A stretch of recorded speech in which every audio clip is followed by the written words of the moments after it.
Good morning, everybody. This is Ellen, right here in Bakersfield. I am your host at BrokeInBakersfield and what to do about it. This morning, I am showing you what is in my refrigerator. Okay, a lot of this stuff isn't mine, but some of it is. This top shelf is mine. You can see we have some sour cream that's not open, some Parm cheese, a couple of bottles of juice,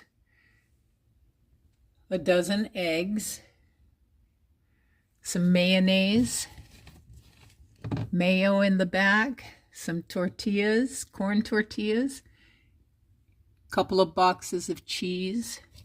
This is some string cheese, cream cheese right here that I picked up the other day. And this is a bottle of ginger and sesame oil. I like to cook ethnic food, so I have some different spices. This is my top shelf. This is my second shelf. It does not belong to me. I have a couple of tenants in the house to help pick up the slack of the income loss. So this is Terry's shelf, and she's got some orange juice. You can see she's got some margarine there, some 2% Sunny Delight, some box milk, and some creamer.